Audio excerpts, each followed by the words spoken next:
Sciatica सिर्फ spine या nerve पर प्रेशर की वजह से नहीं होता, इसमें आपकी नर्व की हेल्थ, बॉडी में इन्फ्लेमेशन और इंटरनल न्यूट्रिएंट बैलेंस भी बहुत इंपॉर्टेंट रोल प्ले करते हैं। आज हम इस टॉपिक को सिंपल और डिटेल में समझते हैं और स्पेशली बात करते हैं उन दो इम्पॉर्टेंट न्यूट्रिएंट्स की कि अगर बॉडी में उन न्यूट्रिएंट्स की कमी हो जाए तो कैसे शियाटिका से रिकवरी स्लो हो जाती है। शियाटिका कोई डिजीज़ नहीं होती, बल्कि ये एक सिम्टम होता है जो तब होता है जब आपकी लोअर बैक से निकलने वाली शियाटिक नर्व किसी वजह से इरिटेट या कंप्रेस हो जाती है। शियाटिक नर्व बॉडी की लॉन्गेस्ट नर्व है, इसलिए ये पूरी लेग को मूवमेंट्स और सेंसेशंस प्रोवाइड करती है। जब शियाटिक नर्व पर प्रेशर आता है या ये इरिटेट होती है तो सिग्नल्स नॉर्मल तरीके से पास नहीं हो पाते और इसी वजह से सिम्टम्स अपीयर होते हैं। इस सिचुएशन में अक्सर पेन लोअर बैक से स्टार्ट होता है और फिर हिप्स, थाई और लेग्स तक जाता है। कुछ लोगों को सिर्फ पेन ही नहीं बल्कि टिंगलिंग, नम्बनेस या बर्निंग सेंसेशंस भी फील होती हैं।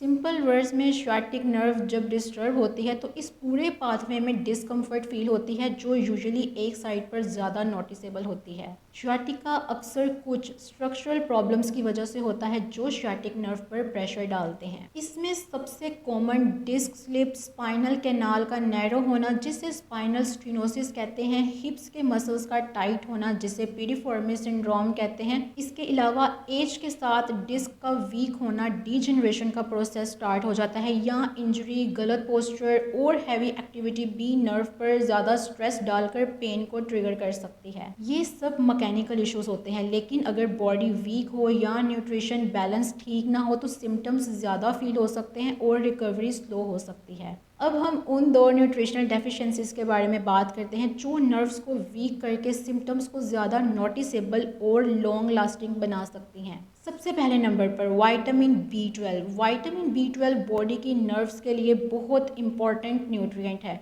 ये नर्व्स को स्ट्रॉन्ग और प्रोटेक्टेड रखता है और नर्व सिग्नल्स को ठीक तरीके से आगे भेजने में मदद करता है। इसके साथ ये नर्व रिपेयर और नॉर्मल फंक्शनिंग को भी सपोर्ट करता है। जब बॉडी में विटामिन B12 की कमी हो जाती है तो नर्व्स वीक हो जाती हैं। इससे टिंगलिंग, सुनपन, अजीब बर्निंग जैसी सेंसेशंस फील होती हैं। रिसर्च से ये भी पता चलता है कि B12 की कमी से नर्व्स ज़्यादा सेंसिटिव हो जाती हैं, जिसकी वजह से ऑलरेडी इरिटेटेड शियाटिक नर्व और ज़्यादा रिएक्ट करती है। विटामिन B12 की डेफिशिएंसी डायरेक्ट शियाटिका की वजह नहीं होती, लेकिन ये नर्व्स को वीक करके सिम्टम्स को ज़्यादा नोटिसेबल बना देती है और रिकवरी को स्लो कर देती है। विटामिन B12 आप आसानी से अपनी डाइट से हासिल कर सकते हैं। ये ज़्यादातर एनिमल बेस्ड फूड्स में होता है जैसे अंडा, मछली, चिकन, बीफ और डेयरी प्रोडक्ट्स जैसे दूध, दही और चीज़।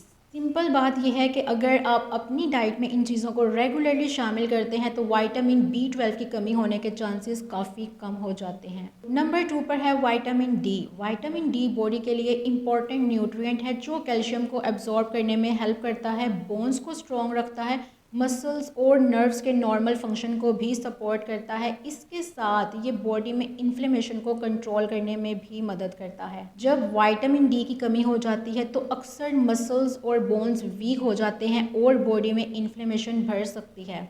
इससे नर्व्स पर भी एक्स्ट्रा स्ट्रेस आ सकता है और बॉडी की सेंसिटिविटी बढ़ जाती है। शियाटिका के केस में अक्सर प्रॉब्लम ये होती है कि मसल्स इतने स्ट्रॉन्ग नहीं होते कि वो स्पाइन को सपोर्ट दे सके। जब सपोर्ट कम हो जाती है तो स्पाइन पर एक्स्ट्रा प्रेशर आता है। साथ ही अगर बॉडी में इन्फ्लेमेशन भी हो तो नर्व्स की इरिटेशन और ज़्यादा फील होने लगती है।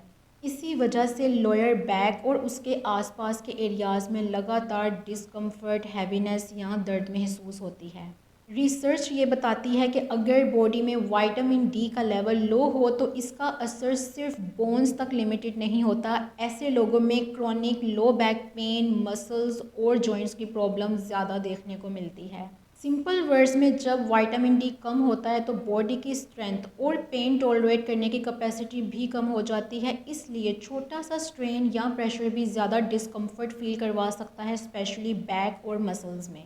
विटामिन डी हासिल करने के लिए आपको हमेशा सप्लीमेंट्स की ज़रूरत नहीं होती। कुछ नेचुरल सोर्सेज भी बहुत हेल्पफुल होते हैं। सबसे इम्पॉर्टेंट सोर्स सनलाइट है। जब आप रोज़ाना थोड़ी देर के लिए धूप में रहते हैं तो बॉडी खुद विटामिन डी बनाना शुरू कर देती है। इसके अलावा कुछ फूड्स भी मदद करते हैं जैसे फैटी फिश, अंडे, दूध या सीरियल्स। अगर आप रोज़ाना थोड़ी देर धूप लें और अपनी डाइट में ये चीज़ें इंक्लूड करें तो विटामिन डी नेचुरली इम्प्रूव हो सकता है। सियाटिका सिर्फ फिज़िकल इशू नहीं होता बल्कि न्यूट्रिशन और ओवरऑल हेल्थ भी इसमें इम्पॉर्टेंट रोल प्ले करती है।